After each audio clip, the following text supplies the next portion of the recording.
Bom dia, bom dia, bom dia, bom dia, seja bem-vindo a mais uma transmissão 8h38. Hoje a gente um pouquinho atrasados para falar sobre marketing, mas vamos lá, porque a pauta hoje é questão de nicho, exemplos e liderança, nicho, exemplos e liderança.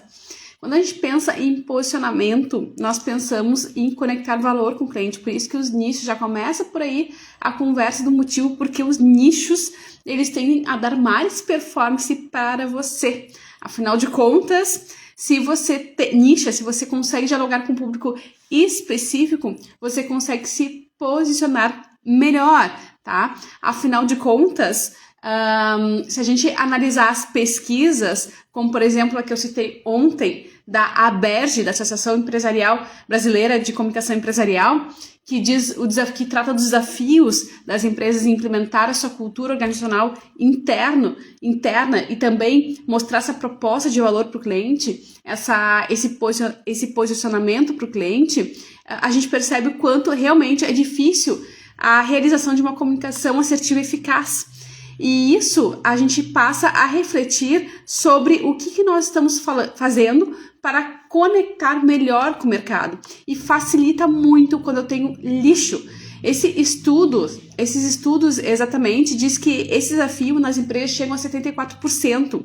Agora, também trata que 55% dessas empresas pesquisadas enfrentam não só a dificuldade de fazer a comunicação, mas também atingir públicos operacionais, ou seja, tanto da operação interna quanto em públicos específicos aí do mercado. Como é que a gente resolve isso? Nichando é uma boa oportunidade.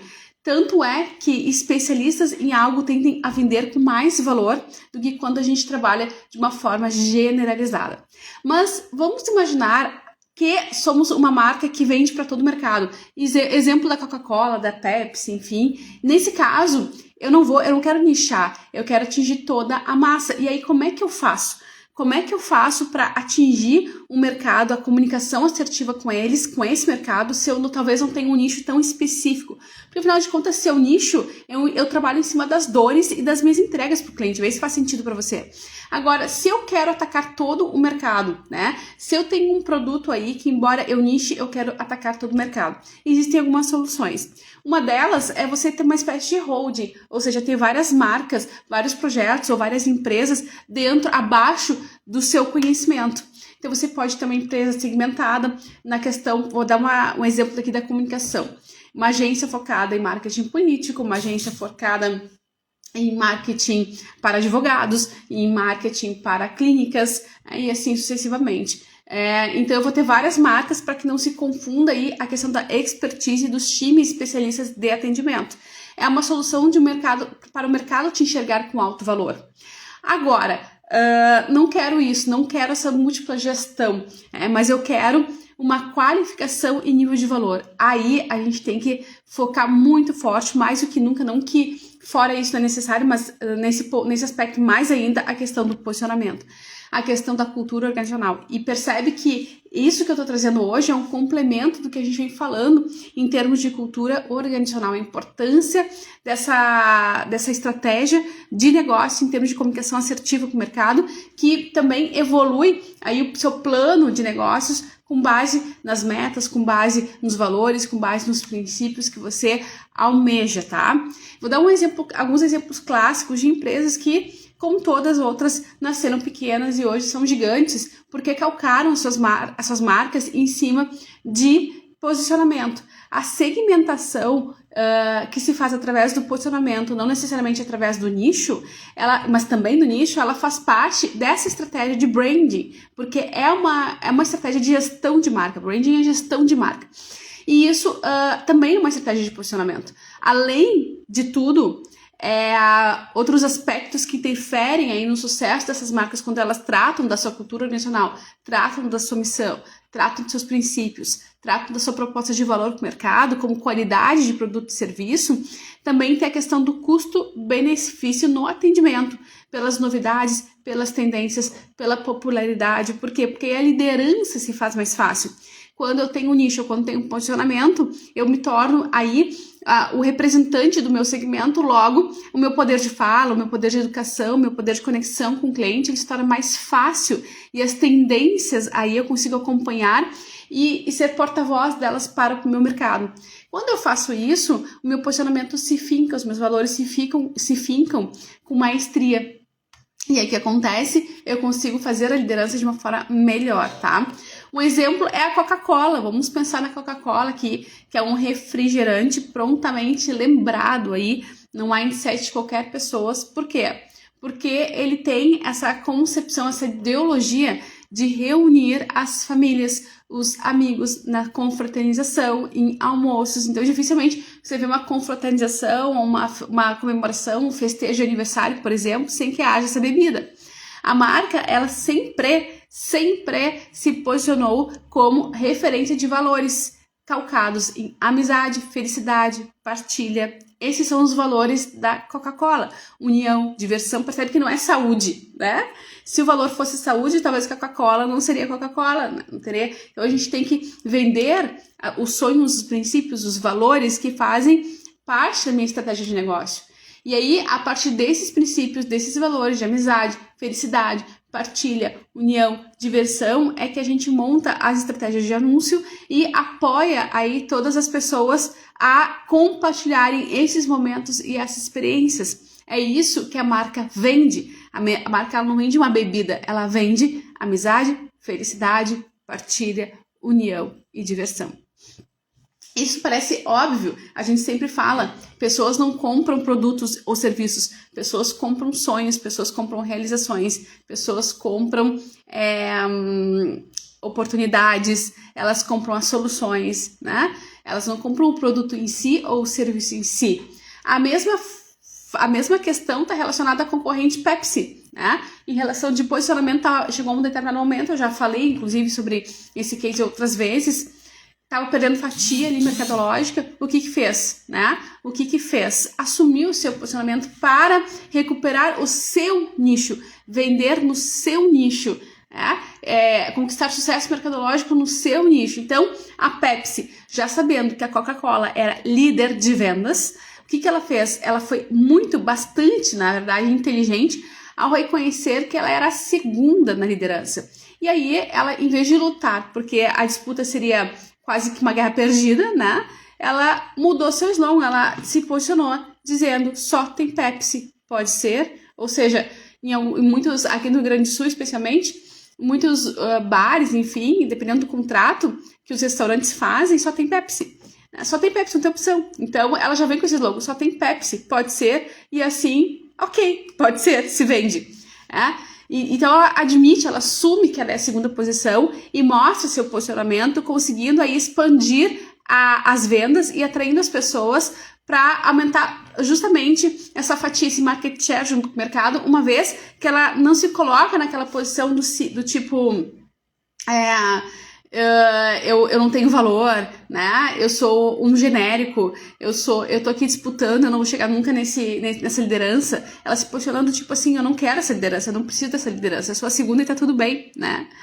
Então o slogan ele ficou na cabeça, porque ele virou um chiclete, ele ficou na cabeça de muitos consumidores que aderiram à marca, né, à campanha, e ela é até hoje a segunda posição e tá tudo certo, né? Vamos pensar na Dove, tá? Então tudo isso, por que eu tô falando isso? Porque é uma questão de unir nicho com princípios, com valores, tá? E assumir esse posicionamento. E assim a gente faz o branding, assim a gente faz a conexão, tá?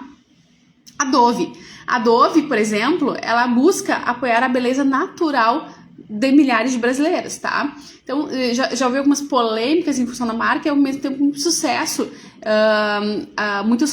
da marca, especialmente no que tange ela apresentar mulheres de uma forma inclusiva, de vários tipos, de várias etnias, de várias formas de estruturas físicas, enfim. E essa valorização da mulher, né, independente do seu tipo de biologia, ela atrai muitos clientes, ela se identifica com um posicionamento de empoderamento feminino e ela traz isso em todos os comerciais. Então, se esses valores, se esses princípios eu tivesse no documento ali, mas de fato não fosse vivenciado, experimentado, o discurso ele cairia por terra e não seria esse branding, essa bandeira, essa ideologia que vende o produto. Então o discurso ele é sempre voltado a um apelo emocional para incentivar a aceitação, a sua autoaceitação, né? E aí, claro, tudo isso, né, gente, a gente tá falando em vender valores, em vender princípios, que na verdade é o que faz as marcas crescerem mesmo. Aqui é o ponto que eu quero que você entenda. Você nasce pequeno, mas tem uma comunidade, tem princípios, tem valores, aos poucos você vai angariando o mercado, é óbvio. Como eu sempre digo, tem que ter as estratégias de caixa rápido, de vendas, para que o seu negócio performe. Então a gente tem que caminhar nas duas frentes, mas a partir do momento em que eu tenho esses conceitos de branding, essa intenção de melhorar meu posicionamento, eu também tenho a intenção de prosperar e ganhar vantagem competitiva diante dos meus concorrentes. E quando eu faço isso, eu estou assinando um atestado de que de fato a minha marca ela vai sobreviver a qualquer crise, ou ela vai ser forte daqui a um tempo. Eu estou assinando um atestado de que eu sei exatamente para onde eu vou e aonde eu quero chegar daqui a 5, 10 anos, tá? Vê se faz sentido para ti. Agora, essa estratégia de posicionamento, é óbvio que a gente não faz ela acontecer se nós não temos a premissa, e isso eu já nem falo mais, né, gente, porque isso já é praxe, a premissa da qualidade do produto, a premissa da qualidade do serviço, o custo-benefício no atendimento, na verdade, humanizado, moderno, que tu te importa aí com a qualidade de vida do teu cliente, que traz novidades, traz tendências, traz popularidade. Ou seja, a gente está falando aqui de inovação, a gente está falando também em investir em tecnologia, a gente está falando em si de fazer boa gestão, porque como eu sempre digo, o marketing ele amplifica a boa gestão que você já tem. Então, se você une tudo isso que a gente está conversando aqui, estratégia de caixa rápido, essas questões de atendimento, de qualidade e também a questão de branding, a possibilidade de você não crescer e não faturar muito é quase que remota, tá? Basta estratégia, basta intenção, basta cuidado, basta proposta de valor sendo aplicada, ou seja, a sua marca servindo a sociedade com os princípios de serviços e produtos que ela solucione, que ela leva ações para o seu cliente, que as coisas acontecem, o jogo acontece. Vamos finalizar com mais esses 2 exemplos clássicos que eu adoro. Uma delas é a Apple, né, que também nasce de uma forma muito tímida e arranca aí em nível mundial, né, hoje. Ela é conhecida, todo mundo sabe, e eu já trouxe também esses cases a gente acaba trazendo com recorrência, porque eles não são à toa que são marcas que são, tá? Eles fazem gestão, então quando eu trago aqui exemplos de ferramentas de liderança, ferramentas de gestão, ferramentas de administração, ferramentas de desenvolvimento de pessoas, que no final das contas é o que faz as marcas serem grandes, e por isso que a gente traz essas técnicas. Pasmem, né? Por coincidência, são sempre as mesmas que aplicam nos seus times, né? Por isso que elas são o que são, porque elas colocam na prática tudo isso que a academia nos traz como diferencial competitivo e que a gente tenta, através das consultorias, através da gestão dos projetos, colocar também na prática da vida dos nossos clientes, ainda que de uma forma tímida, ainda que de uma forma devagar, mas como eu sempre digo, 1% melhor todos os dias, né? Então a Apple, ela é reconhecida por esses recursos tecnológicos, então a tecnologia e alta qualidade, alto padrão faz parte dos princípios de valor da marca, sem dúvida alguma. Ela tem esse compromisso com a sociedade. E aí eu começo a te perguntar quais são os seus compromissos com a sociedade e como que você coloca, vive, experiencia esses seus compromissos dentro do DNA dos seus negócios, esses compromissos de ou sustentabilidade, ou responsabilidade social, né?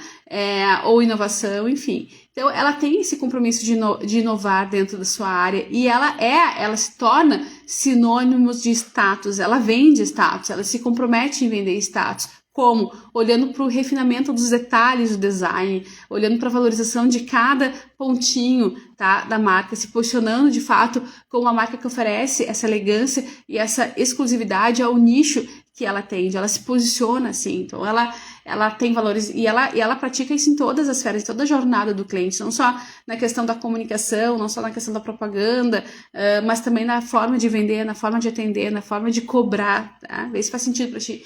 Então, esses princípios de valor, eles têm que passar, eles têm que permear toda a cadeia, toda a jornada de relacionamento com o cliente, para que de fato ele aconteça, não é algo que eu vou escrever ali na folha no meu plano de negócio e depois eu não vou colocar em prática, ao contrário, tá?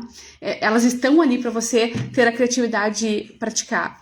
Ah, mas eu não tenho essa criatividade toda para fazer marketing. Ok, modela empresas que têm os mesmos princípios, os mesmos valores que você, ou chama um consultor, chama um especialista, né? Mas percebe o que faz a diferença dos negócios, tá? Esse é o ponto. E um dos aspectos mais lembrados da marca, da Apple no caso, é a alta qualidade das câmeras fotográficas, né? O design, como eu disse, diferenciado, que atrai aí muitos clientes e torna os produtos dessa marca como realmente alto diferencial competitivo. Outro dia eu fiz uma transmissão com o título VRIO, né? O VRIO são 4...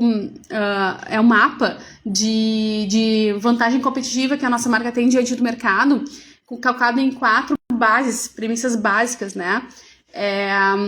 Pensando em não ser, e a marca não ser limitável, a marca ter um baita diferencial competitivo, ter gestão, né? Entre alguns outros elementos. Então, eu trouxe o case da Starbucks, né? Que eu mostrei como é que ela saiu do nada e foi galgando essas características para se tornar uma marca vril, como a gente fala, no sentido de vantagem competitiva. O que significa quando uma marca tem vantagem competitiva? Significa que ela tem toda essa questão de posicionamento aplicado na prática a partir da sua gestão, tá? Com projetos que ela vai testando e ela vai crescendo. E à medida que ela vai ganhando pontuação nessa planilha vril, se você não assistiu, eu recomendo que você busque em nossos canais, através de uma pesquisa aqui e nos outros, né? Talvez lá na outra plataforma seja mais fácil de encontrar. O que vai acontecer? Ou me solicita inbox aí, vril, que eu te mando os links, tá? O que acontece? Quando você aprende a aplicar o vril e coloca isso dentro da sua estratégia de gestão, de marketing, de comunicação, você tem aquele momento ali com a sua agência de marketing e coloca essas pautas na mesa, você começa a ganhar um diferencial competitivo. Então, tudo que a gente traz aqui é para você, no final das contas, ter um diferencial competitivo. Só que o que acontece com marcas que trabalham todos os dias seus diferenciais competitivos através do branding, através da inovação, através da tecnologia, através da comunicação assertiva com o cliente? O que acontece com essas marcas? Simplesmente, elas se tornam tão sólidas, tão fortes, tão firmes a um médio, curto e longo prazo que ninguém mais consegue abalá-las, né? E é isso que a gente quer. E elas perduram por anos, a fio e mais anos, né? Então, o Starbucks é um exemplo. Ele é um exemplo famoso porque ela ela se tornou famosa entre tantas atividades que ela faz, basicamente por escrever o nome dos clientes no copo de bebidas. E isso valida o valor de personalização do atendimento que ela defende, tá? Então, a Starbucks, ela sempre focou nessa experiência do consumidor. A experiência é um valor forte da Starbucks. E alguém lá ficou pensando, né? Como é que eu vou botar esse meu valor de experiência na prática da minha marca, do meu dia a dia? Atrair esse público jovem, esse público que aposta em recursos diferenciados, descontraídos, né, humanizados, nessa questão de faz parte, né, também tecnológicos, faz parte da estrutura da Starbucks, não só nos processos de gestão, mas também na própria estrutura física. Ali ela é uma coffee house, assim, ela se posiciona de uma forma acolhedora ali para a comunidade, enfim. Então, por que eu tô trazendo tudo isso? Para você se inspirar. Essa última palavra, nosso título da transmissão de hoje, inspire-se. Inspire-se e faça uma análise da sua marca para saber exatamente como ser um exemplo aí de posicionamento de mercado também, né? Por isso, e vai na evolução que a gente vem falando já nos últimos dias de missão, visão, valores, brand, posicionamento, cultura organizacional, tá? Isso faz diferença, faz muita diferença. Isso é gestão de marca. Então, gestão de marca, gente, não é só eu ter um social media ali para atualizar minhas redes sociais. Se eu não tenho social media, pior ainda. Não é só fazer um CRM, porque eu tenho que pensar em quem vai atender, eu tenho que pensar na logística, eu tenho que pensar no tempo de atendimento. Então, são muitas frentes estratégicas de comunicação assertiva com o cliente, fax, saque, pós-venda, estratégia de encantamento, automações. Eu vou devagar, mas eu vou. Eu tenho que pensar nessas esferas todas, devagar, mas sempre, tá? Para que eu possa ir crescendo nesse departamento que é eu arrisco dizer o principal, e eu já vi esse depoimento de muitos tubarões empresariais dizendo que marketing, sim, é a principal área da empresa, porque ela é o marketing que traz o cliente para dentro da casa, né? Claro que o vendedor, ele faz o fechamento desse cliente. Então, marketing / vendas, vamos dizer assim, é o que faz a empresa sobreviver, tá? Então, todos os departamentos são importantes para manter a permanência da empresa no mercado, mas nenhuma empresa, ela se sustenta se ela não tem clientes. Toda empresa, ela se sustenta de venda diária. Então, se você não coloca valor nesse departamento, que é o principal do seu negócio, porque é ele que vai trazer o faturamento, ele que vai trazer todo o resto, toda a brincadeira acontecer, né? A brincadeira de sucesso, né? A liderança, o empreendedorismo é uma jornada aí de sucesso. Eu costumo dizer de brincadeira porque a gente se diverte fazendo, a gente cansa, mas também a gente se desenvolve muito como seres humanos, né? Então, todo esse jogo aí acontece iniciando no marketing, nas vendas. Como é que eu não vou colocar intenção nisso tudo, né? Nesse departamento? E eu trago aqui todos os dias esses insights para você entender que marketing não é só rede social, não é só tráfego. Marketing é muito mais que isso. Marketing é estratégia de branding, tá, gente? Dito tudo isso, te desejo um excepcional final de semana. Hoje é sexta-feira, amanhã, sábado, não estaremos aqui nessa transmissão, mas segunda-feira voltamos com tudo. Você aproveite, por favor, nossos canais para fazer perguntas, deixar comentários, porque tudo que eu trago aqui são dúvidas de clientes e situações aí que a gente vai analisando aí no decorrer dos nossos 20 anos de experiência, tá? Dia 25 de março, semana que vem, lançaremos primeiro episódio do podcast Sindmetal RS, que vai falar diretamente para o público, os associados e o mercado em geral dos sindicatos metalúrgicos, né, e eletrônicos aqui do Rio Grande do Sul, lógico, abordando uma tendência nacional no Brasil e que está se comparado aí com os modelos internacionais de associativismo. Muito legal, muito interessante, porque fala de tendências, fala de um olhar aí com profissionais que estão nessa liderança há bastante tempo, sempre sobre gestão, marketing, atendimento, relacionamento. Então eu te aconselho aí a acompanhar, porque a gente está como head, eu estou como head, né, anfitriã aí desse projeto maravilhoso, gravado junto com a SMK Estúdio Digital, entre tantos projetos que a gente faz nesse sentido, né, aflorando, despertando a veia que a gente tem de jornalista antes de estrategista de marketing, tá? Que tudo é muito bom. Junto essas coisas, a gente consegue trabalhar bastante conhecimento aí. Então, eu te convido a participar, a curtir, a acompanhar e deixar aqui nossos canais à disposição para você aí crescer e perguntar conosco sobre outras frentes também na área de gestão, marketing, vendas, liderança e desenvolvimento de pessoas. Dito tudo isso, desejo uma excepcional sexta-feira, um excelente final de semana. Bom dia, João.